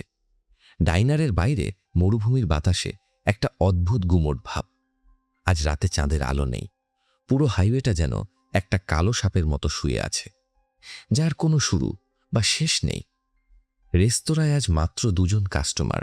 জানালার ধারের টেবিলে বসে আছে এক বয়স্ক দম্পতি। তাদের সামনে রাখা প্যানকেকের প্লেটগুলো প্রায় ঠান্ডা হয়ে গেছে, কিন্তু তারা সেদিকে ভ্রুক্ষেপও করছে না। তারা ফিসফিস করে নিজেদের মধ্যে কি যেন কথা বলছে। আমি যখন তাদের কফির কাপে রিফিল দিতে গেলাম তখন বুঝতে পারলাম তারা আসলে কথা বলছে না, তারা প্রার্থনা করছে। তাদের চোখ বন্ধ আর তাদের ঠোঁটগুলো খুব দ্রুত নড়ছে। হঠাৎ ডাইনারের বাইরের পার্কিং লটে একটা পুরনো শেভ্রোলেটের ইঞ্জিন বন্ধ হওয়ার শব্দ হলো। একটা ছায়া গাড়ি থেকে নেমে ডাইনারের দরজার দিকে এগিয়ে আসছে। ছায়াটার কাঁচ দিকে এগিয়ে আসছে। ছায়াটার হাঁটার ভঙ্গিটা খুব অদ্ভুত।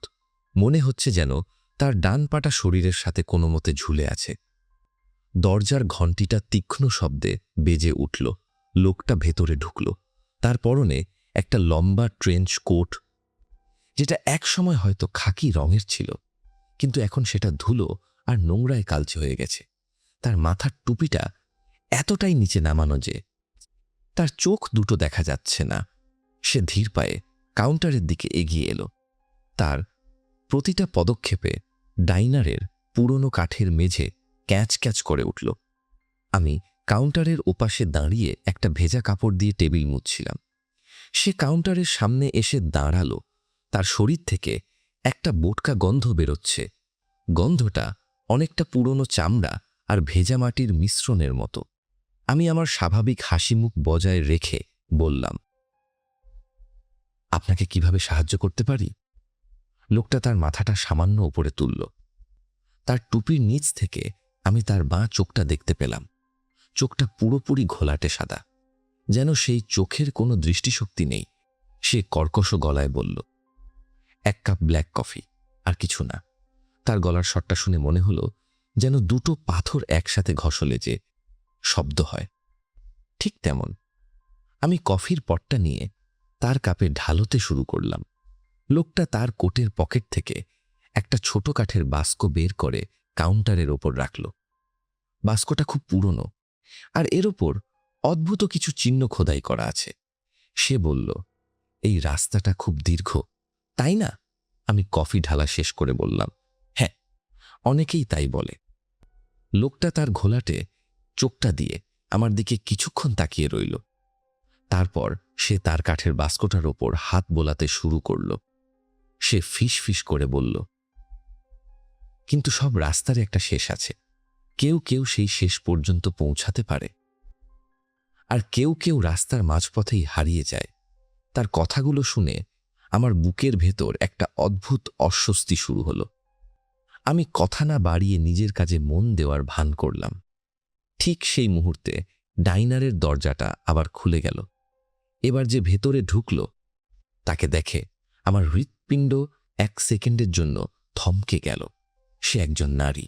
তার পরনে একটা সাদা রঙের লম্বা ড্রেস, যেটা মাটি পর্যন্ত লুটিয়ে আছে। ড্রেসটার অনেক জায়গায় রক্তের দাগ। তার চুলগুলো এলোমেলো, আর তার মুখটা পুরোপুরি ফ্যাকাশে। কিন্তু সবচেয়ে ভয়ঙ্কর বিষয়টা হলো তার চোখ দুটো। তার চোখের কোনো মনি নেই, পুরোটাই মিশমিশে কালো। সে দরজার কাছে দাঁড়িয়ে ডাইনারের ভেতরের দিকে তাকালো। তার সেই কালো চোখ দুটো যেন এই ঘরের প্রতিটি মানুষের আত্মা স্ক্যান করছে। কাউন্টারের সামনে বসে থাকা সেই ট্রেঞ্চ কোট পরা লোকটা হঠাৎ করেই তার কফির কাপটা নামিয়ে রাখল। সে তার মাথাটা না ঘুরিয়েই বলল, সে চলে এসেছে। আমি ভয়ে ভয়ে লোকটার দিকে তাকালাম। সে তার কোটের পকেট থেকে একটা ছোট রূপোলি ছুরি বের করল। ছুরিটার হাতলে কিছু অদ্ভুত নকশা করা আছে।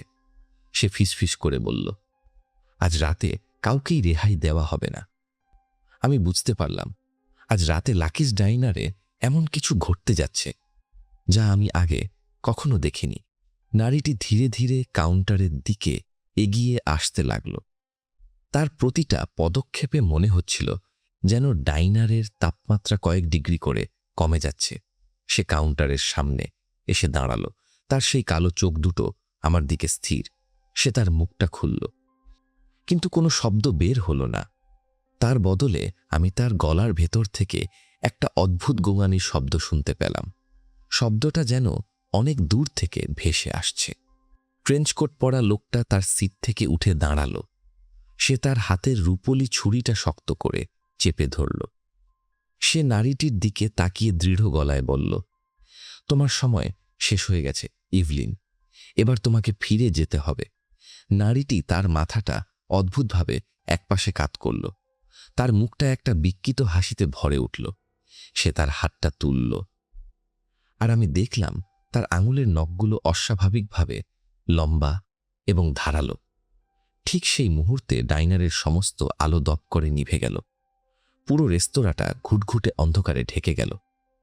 আমি শুধু শুনতে পেলাম কাউন্টারের সামনে একটা ধস্তাধস্তির শব্দ আর একটা তীক্ষ্ণ চিৎকার।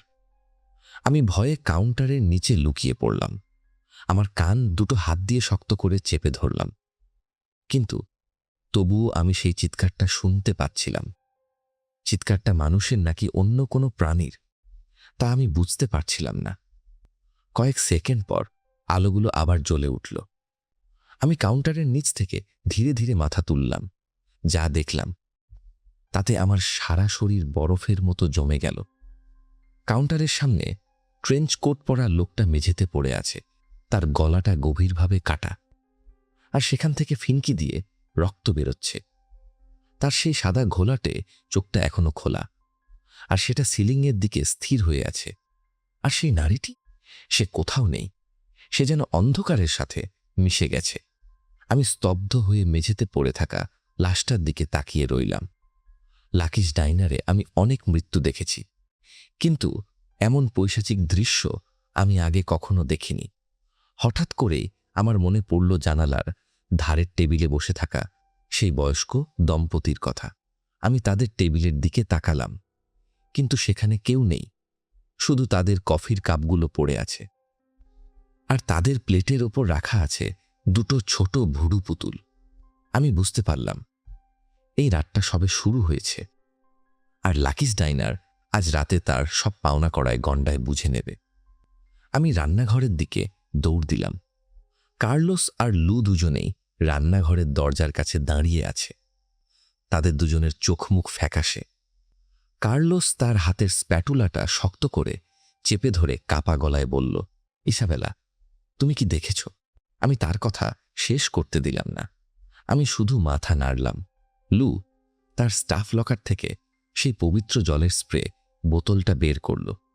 সে বোতলটা আমার দিকে বাড়িয়ে দিয়ে বলল, এটা তোমার কাছে রাখো, আজ রাতে আমাদের সবারই এর প্রয়োজন হবে। আমি বোতলটা হাতে নিলাম। বোতলটা এত ঠান্ডা যে আমার হাতের তালু জমে যাওয়ার উপক্রম হলো। আমি কার্লোস আর লুর দিকে তাকিয়ে বললাম, চলো, আমাদের দরজাটা বন্ধ করতে হবে। আজ রাতে আর কোনো কাস্টমারকে ভেতরে ঢুকতে দেওয়া যাবে না। আমরা তিনজন মিলে ডাইনারের মূল দরজার দিকে এগিয়ে গেলাম। দরজার কাছাকাছি পৌঁছাতেই আমরা দেখলাম বাইরের পার্কিং লটে সেই নারীটি দাঁড়িয়ে আছে। তার সাদা ড্রেসটা বাতাসে উড়ছে, তার কালো চোখ দুটো আমাদের দিকে স্থির। সে তার লম্বা নখওয়ালা হাতটা তুলে আমাদের ইশারা করল, যেন সে আমাদের বাইরে ডাকছে। আমি তাড়াতাড়ি দরজার লকটা আটকে দিলাম, কিন্তু আমি জানি এই লক তাকে বেশিক্ষণ আটকে রাখতে পারবে না। কার্লোস তার গলাটা পরিষ্কার করে বলল, আমাদের পেছনের দরজা দিয়ে বের হতে হবে। আমি মাথা নাড়লাম, হ্যাঁ, সেটাই একমাত্র উপায়। আমরা পেছনের দরজার দিকে দৌড় দিলাম, কিন্তু দরজাটা খুলতেই আমরা থেমে গেলাম। পেছনের দরজার ঠিক বাইরে সেই ডাস্টবিনগুলোর পাশে দাঁড়িয়ে আছে লিরয়। তার মুখে সেই বিকৃত হাসি, তার হাতে একটা কাঠের বাস্ক, ঠিক সেই বাস্কটা যেটা ট্রেঞ্চ কোট পরা লোকটা কাউন্টারের ওপর রেখেছিল। লিরয় তার তীক্ষ্ণ গলায় খিলখিল করে হেসে উঠল। সে বলল, তোমরা কোথায় যাচ্ছ? পার্টি তো সবে শুরু হলো। আমি এক পা পিছিয়ে এলাম। আমরা চারপাশ থেকে আটকা পড়েছি। লাকিস ডাইনার আজ রাতে আমাদের গ্রাস করার জন্য মুখিয়ে আছে। লিরয় ধীরে ধীরে আমাদের দিকে এগিয়ে আসলো। সে তার হাতের বাস্কটা খুলল। বাস্কর ভেতর থেকে একটা অদ্ভুত লাল আলো বেরিয়ে এলো। আলোটা এত তীব্র যে আমার চোখ ধাঁধিয়ে গেল। আমি চোখ বন্ধ করে ফেললাম। আমি শুধু শুনতে পেলাম লিরয়ের সেই বিকৃত হাসি আর কোনার জুকবক্সে বাজতে থাকা সেই পুরনো গানটা। আমি জানি না এই রাতের শেষ কোথায়। আমি শুধু জানি লাকিস ডাইনারে একবার ঢুকলে সবাই আর বাইরে বের হতে পারে না। আর আজ রাতে হয়তো আমাদের পালা। লিরয়ের হাতের সেই কাঠের বাস্ক থেকে বের হওয়া তীব্র লাল আলোটা পুরো রান্নাঘরটাকে একটা রক্তবর্ণ নরকে পরিণত করল। আমি আমার চোখ দুটো শক্ত করে বন্ধ করেছিলাম, কিন্তু সেই আলো আমার চোখের পাতা ভেদ করে ভেতরে ঢুকছিল। লিরয়ের সেই তীক্ষ্ণ আর বিকৃত হাসিটা যেন আমার কানের পর্দা ফাটিয়ে দিচ্ছিল। হঠাৎ করেই কার্লোস একটা গর্জন করে উঠল। আমি চোখ খুলে দেখলাম কার্লোস তার হাতে থাকা সেই ভারী লোহার স্প্যাটুলাটা দিয়ে লিরয়ের দিকে তেড়ে যাচ্ছে। সে চিৎকার করে বলল, তুমি আমাদের কিছুই করতে পারবে না, তুমি নরকের কীট। লিরয় একটুও নড়ল না। সে শুধু তার সেই ভয়াল হাসিটা আরও চওড়া করল। কার্লোস যখন লিরয়ের খুব কাছাকাছি পৌঁছাল, ঠিক তখনই সেই লাল আলোটা একটা আঠালো তরলের মতো কার্লোসের শরীরটাকে পেঁচিয়ে ধরল। কার্লোসের স্প্যাটুলাটাকে পেঁচিয়ে ধরল। কার্লোসের হাতে স্প্যাটুলাটা মেঝেতে ছিটকে গেলাম। সে যন্ত্রণায় চিৎকার করে উঠল। কার্লোসের শরীরটা শূন্যে ভাসতে শুরু করল। তার মুখটা যন্ত্রণায় বিকৃত হয়ে যাচ্ছিল। লিরয় তার বাস্কটা আরও একটু উঁচু করে ধরল। কার্লোসের চিৎকারটা ধীরে ধীরে একটা অমানুষিক গোঙানিতে পরিণত হল। আমি বুঝতে পারলাম, কার্লোসকে এখনই সাহায্য না করলে সে আর বাঁচবে না। আমি আমার হাতে থাকা পবিত্র জলের স্প্রে বোতলটা শক্ত করে চেপে ধরলাম। আমি জানতাম না এটা কাজ করবে কিনা, কিন্তু আমার কাছে আর কোনো উপায় ছিল না। আমি লিরয়ের দিকে স্প্রে বোতলের মুখটা তাক করে একটানা কয়েকবার পাম্প করলাম। পবিত্র জলের ছাঁট লিরয়ের মুখে গিয়ে পড়ল। মুহূর্তের মধ্যে লিরয়ের হাসিটা থেমে গেল। সে একটা আর্তনাদ করে উঠল। তার মুখ থেকে ধোঁয়া বেরোতে শুরু করল, যেন তার চামড়া পুড়ে যাচ্ছে। সে তার মুখটা হাত দিয়ে ঢেকে পেছনের দিকে হেলে পড়ল। তার হাতের সেই কাঠের বাস্কটা মাটিতে পড়ে গেল। বাস্কটা মাটিতে পলোটা দপ করে নিভে গেল। কার্লোস একটা ভারী বস্তার মতো মেঝেতে আছড়ে পড়ল। আমি আর লু তাড়াতাড়ি কার্লোসের কাছে ছুটে গেলাম। কার্লোস জোরে জোরে শ্বাস নিচ্ছিল। তার পুরো শরীর ঘামে ভিজে গেছে। সে হাঁপাতে হাঁপাতে বলল, আমি আমি ঠিক আছি। লিরয় তখন মাটিতে পড়ে যন্ত্রণায় ছটফট করছে। তার মুখটা পুড়ে বিকৃত হয়ে গেছে। সে তার তীক্ষ্ণ গলায় ফিসফিস করে কিছু একটা বলার চেষ্টা করছিল, কিন্তু আমি বুঝতে পারছিলাম না। লু কার্লোসকে ধরে দাঁড় করালো। সে বলল, আমাদের এখনই এখান থেকে বের হতে হবে। ওই শয়তানটা আবার উঠে দাঁড়ানোর আগেই। আমরা পেছনের দরজা দিয়ে বাইরে পার্কিং লটে বেরিয়ে এলাম। মরুভূমির ঠান্ডা বাতাস আমাদের গায়ে লাগল। আমি একটা স্বস্তির নিঃশ্বাস ফেললাম, কিন্তু সেই স্বস্তি বেশিক্ষণ স্থায়ী হল না। আমরা পার্কিং লটে পৌঁছাতেই দেখলাম আমাদের গাড়িগুলো সেখানে নেই। পুরো পার্কিং লট ফাঁকা। লু অবাক হয়ে বলল, আমাদের গাড়িগুলো কোথায় গেল? আমি চারদিকে তাকালাম। ডাইনারের নিয়ন সাইনটা এখনো কাঁপছে, কিন্তু রাস্তার কোনো দিকে কোনো আলো নেই। পুরো হাইওয়েটা ঘুটঘুটে অন্ধকারে ঢাকা। হঠাৎ করে আমি একটা শব্দ শুনতে পেলাম, একটা ঘষ্টানোর শব্দ। শব্দটা ডাইনারের ছাদের ওপর থেকে আসছিল। আমরা তিনজনই ছাদের দিকে তাকালাম। অন্ধকার হলেও আমরা স্পষ্ট দেখতে পেলাম একটা কালো ছায়া ডাইনারের ছাদের ওপর দিয়ে হামাগুড়ি দিয়ে এগোচ্ছে। ছায়াটার আকৃতি মানুষের মতো, কিন্তু এর হাত আর পাগুলো অস্বাভাবিক লম্বা। কার্লোস ফিসফিস করে বলল, ওটা কি? লু তার বাইবেলটা শক্ত করে বুকে চেপে ধরে বলল, আমি জানি না, কিন্তু ওটা যাই হোক না কেন, ওটা আমাদের ভালো চায় না। ছায়াটা ধীরে ধীরে ছাদের কিনারায় এসে দাঁড়ালো। তারপর সে তার মাথাটা নিচের দিকে বাঁকালো। আমরা তার চোখ দুটো দেখতে পেলাম, দুটো জ্বলন্ত লাল চোখ, যেগুলো অন্ধকারের মধ্যে দুটো কয়লার মতো জ্বলছে। ছায়াটা একটা অমানুষিক গর্জন করে উঠল। সেই গর্জনে ডাইনারের কাচের জানলাগুলো কেঁপে উঠল। আমি ভয়ে কার্লোসের হাত চেপে ধরলাম। আমরা এখন কোথায় যাব? আমাদের বাঁচার কোনো উপায় নেই। ঠিক সেই মুহূর্তে ডাইনারের সামনের দরজাটা সশব্দে খুলে গেল। আমরা চমকে সেদিকে তাকালাম। দরজার সামনে দাঁড়িয়ে আছে মিস্টার প্রিন্স। তার পরনে সেই চেনা কালো পিনস্ট্রাইপ স্যুট আর মাথায় সেই স্টেশন হ্যাট। তার চোখ দুটো কালো সানগ্লাসের পেছনে ঢাকা। তিনি শান্ত গলায় বললেন, আমি দেখছি তোমরা একটু সমস্যায় পড়েছ। আমরা তার দিকে দৌড়ে গেলাম। আমি প্রায় কেঁদে ফেলে বললাম, মিস্টার প্রিন্স, আমাদের বাঁচান, ওই শয়তানগুলো আমাদের মেরে ফেলবে। মিস্টার প্রিন্স তার সানগ্লাসটা একটু নিচে নামিয়ে আমাদের দিকে তাকালেন। তার চোখে কোনো আবেগ নেই। তিনি বললেন, আমি তোমাদের আগেই বলেছিলাম, ইসাবেলা, এই পৃথিবীতে আমাদের সবাইকে একদিন না একদিন নিজের কাজের মূল্য চোকাতে হয়। আমি অবাক হয়ে তার দিকে তাকালাম। তিনি কি বলছেন? আমরা কি করেছি? মিস্টার প্রিন্স ছাদের ওপর থাকা সেই ছায়াটার দিকে তাকালেন। তিনি তার হাতের আঙুল দিয়ে একটা তুড়ি বাজালেন। মুহূর্তের মধ্যে ছায়াটা একটা বিকট চিৎকার করে ছাদ থেকে নিচে পড়ে গেল। মাটিতে পড়ার সাথে সাথেই সেটা একটা কালো ধোঁয়ায় পরিণত হয়ে বাতাসে মিলিয়ে গেল। আমরা স্বস্তির নিঃশ্বাস ফেললাম, কিন্তু মিস্টার প্রিন্স এখনও শান্তভাবে দাঁড়িয়ে আছেন। তিনি আমার দিকে ফিরে বললেন, তবে তোমাদের পাওনা এখনো মেটানো হয়নি ইসাবেলা। তোমাদের আসল পরীক্ষা তো সবে শুরু হলো। তার কথা শেষ হওয়ার সাথে সাথেই ডাইনারের চারপাশের মাটি কাঁপতে শুরু করল। মনে হলো যেন ভূমিকম্প হচ্ছে। পার্কিং লটের পিচঢালা রাস্তাটা ফেটে চৌচির হয়ে যেতে লাগল। সেই ফাটলগুলো দিয়ে একটা অদ্ভুত সবুজ রঙের আলো বেরিয়ে আসতে শুরু করল, আর সেই আলোর সাথে সাথে একটা পচা মাংসের গন্ধ বাতাসে ছড়িয়ে পড়ল। লু ভয়ে কাঁপতে কাঁপতে বলল, মাটি ফুঁড়ে কি বেরোচ্ছে? আমি ফাটলগুলোর দিকে তাকালাম। যা দেখলাম তাতে আমার হৃৎপিণ্ড যেন থেমে গেল। ফাটলগুলো দিয়ে মানুষের কঙ্কাল বেরিয়ে আসছে। তাদের গায়ে এখনো কিছু ছেঁড়া কাপড় জড়ানো।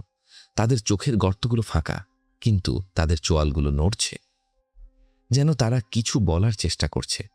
তারা ধীরে ধীরে মাটির নিচ থেকে উঠে দাঁড়িয়ে আমাদের দিকে এগিয়ে আসতে লাগল। তাদের সংখ্যা গুণে শেষ করা যাবে না। পুরো পার্কিং লট যেন একটা জীবন্ত কবরস্থানে পরিণত হয়েছে। মিস্টার প্রিন্স একটা মালবোরো রেড সিগারেট ধরিয়ে বললেন, আমি তোমাদের সাথে পরিচয় করিয়ে দিই। এরা হলো লাকিস ডাইনারের পুরনো কাস্টমার, যারা তাদের পাওনা না মিটিয়েই চলে গিয়েছিল। আজ রাতে তারা তাদের পাওনা আদায় করতে এসেছে। আমি ভয়ে জ্ঞান হারানোর উপক্রম হলাম। এই কঙ্কালগুলো আমাদের দিকে তেড়ে আসছে, তাদের অস্থিসার হাতগুলো আমাদের দিকে বাড়ানো। কার্লোস তার পকেট থেকে একটা ছোট বোতল বের করল। বোতলটার ভেতর একটা নীল রঙের তরল। সে বলল, ইসাবেলা, লু, আমার পেছনে দাঁড়াও। সে বোতলের মুখটা খুলে সেই নীল তরলটা আমাদের চারপাশে একটা বৃত্তের মতো ঢেলে দিল। তরলটা মাটিতে পড়ার সাথে সাথেই একটা নীল আগুনের শিখা জ্বলে উঠল। কঙ্কালগুলো সেই আগুনের বৃত্তের কাছে আসতেই থমকে দাঁড়ালো। তারা আগুনটা পার হতে পারছিল না। কার্লোস স্বস্তির নিঃশ্বাস ফেলে বলল, এটা একটা পুরনো স্পেল। আমার মা আমাকে শিখিয়েছিলেন। এটা কিছুক্ষণের জন্য আমাদের রক্ষা করবে, কিন্তু আমি জানি এই আগুন আমাদের চিরকাল রক্ষা করতে পারবে না। কঙ্কালগুলো আগুনের চারপাশ দিয়ে ঘেরাও করে দাঁড়িয়ে আছে। তাদের ফাঁকা চোখের গর্তগুলো দিয়ে তারা আমাদের দিকে তাকিয়ে আছে। মিস্টার প্রিন্স আগুনের বৃত্তের বাইরে দাঁড়িয়ে আমাদের দিকে তাকিয়ে হাসলেন। তিনি বললেন, তোমাদের সময় শেষ হয়ে আসছে ইসাবেলা। এই আগুন নিভে যাওয়ার আগেই তোমাদের সিদ্ধান্ত নিতে হবে। তোমরা কি এখানে এই কঙ্কালগুলোর সাথে যোগ দেবে, নাকি তোমরা আমার সাথে একটা চুক্তি করবে? আমি তার দিকে তাকালাম। কিসের চুক্তি? মিস্টার প্রিন্স তার পকেট থেকে একটা ছোট পার্চমেন্টের কাগজ বের করলেন।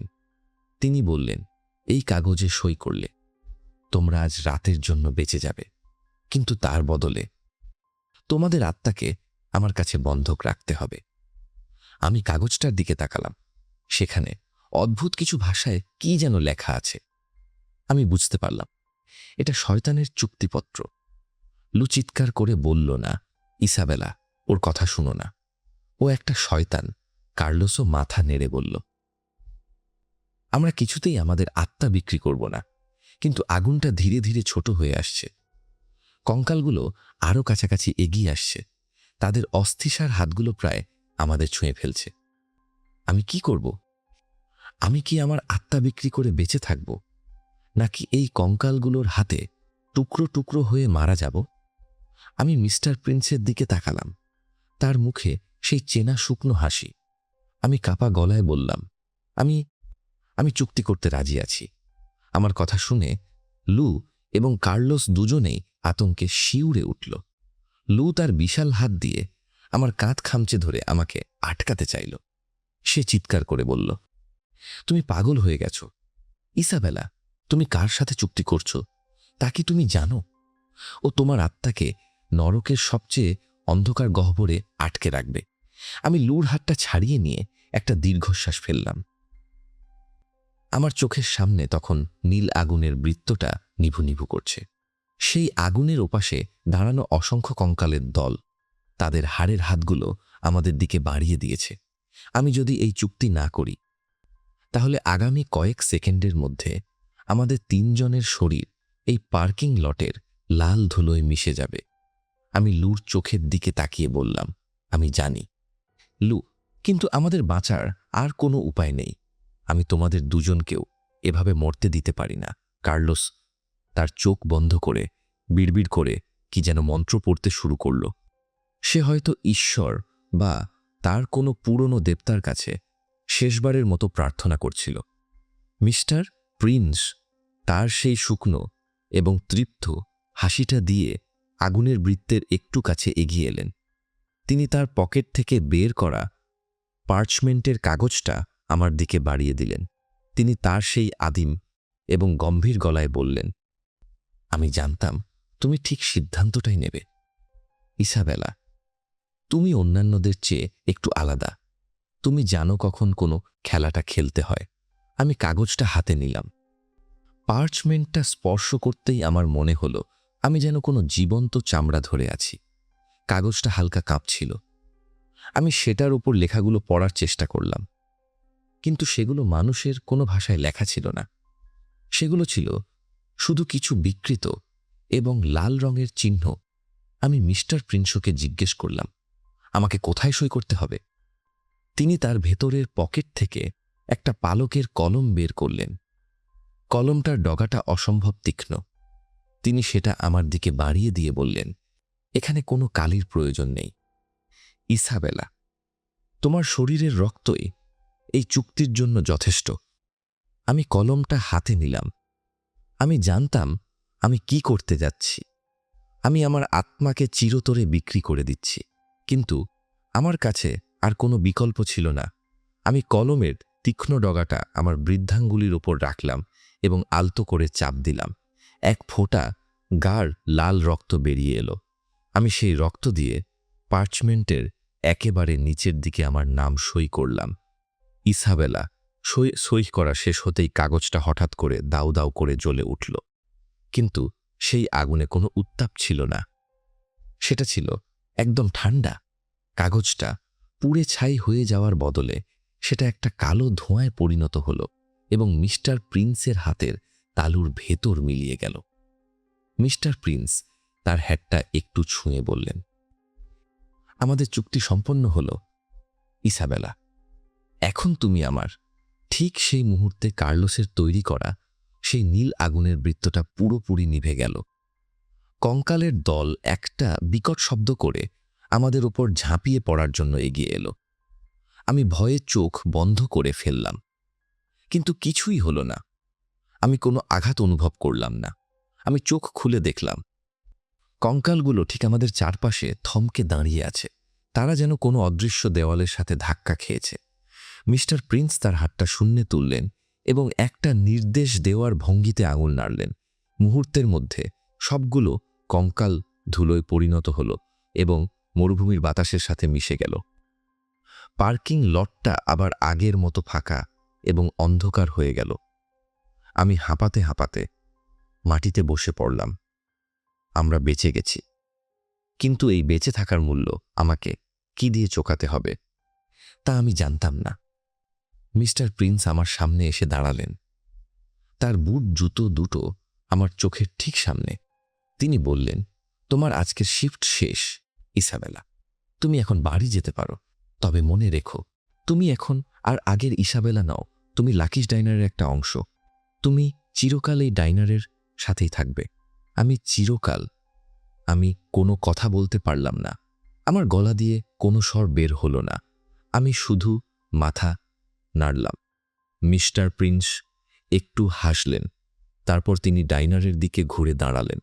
তিনি দরজার দিকে পা বাড়াতেই জুকবক্স থেকে আবার সেই গানটা বেজে উঠল, দ্য রোড টু হেল।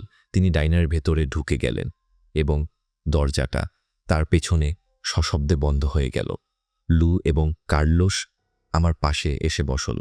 তাদের দুজনের চোখমুখ এখন আতঙ্কে ফ্যাকাশে। আমরা কেউ কোনো কথা বলছিলাম না। শুধু মরুভূমির নীরবতা আর ডাইনারের নিয়ন সাইনের কাঁপাকাঁপি শব্দ আমাদের ঘিরে রেখেছিল। অনেকক্ষণ পর লু খুব ধীর গলায় জিজ্ঞেস করল, তুমি এখন কি করবে ইসাবেলা? আমি দূর দিগন্তের দিকে তাকালাম। সেখানে ভোরের প্রথম আলো ফুটতে শুরু করেছে। আমি জানি আমি আর কখনোই সেই বিশাল সমুদ্র দেখতে পাব না। আমার পথ এখানেই শেষ। আমি একটা দীর্ঘশ্বাস ফেলে বললাম, আমি জানি না লু, আমি শুধু জানি আগামী রাতে আবার আমাকে এখানে ফিরে আসতে হবে, কারণ আমি এখন লাকিজ ডাইনারের ওয়েট্রেস, আর আমার শিফট কখনোই শেষ হবে না। আমি উঠে দাঁড়ালাম। আমার পুরনো গাড়িটার দিকে হাঁটা শুরু করলাম। আমার পেছনে লাকিজ ডাইনারের নিয়ন সাইনটা লাল আলোয় জ্বলছে, আর নিফনি জানি এই আলো আমাকে কখনো মুক্তি দেবে না। আমি চিরকাল এই অভিশপ্ত হাইওয়ের পাশেই আটকা পড়ে থাকব। অপেক্ষায় থাকব পরবর্তী রাতের, পরবর্তী কাস্টমারের আর পরবর্তী বিভীষিকার। আজকের ঘটনাটি রেডিট এর একজন ইউজার শেয়ার করেছেন। এরকম আরও ঘটনা শুনতে আমাদের ইমেইল করতে পারেন।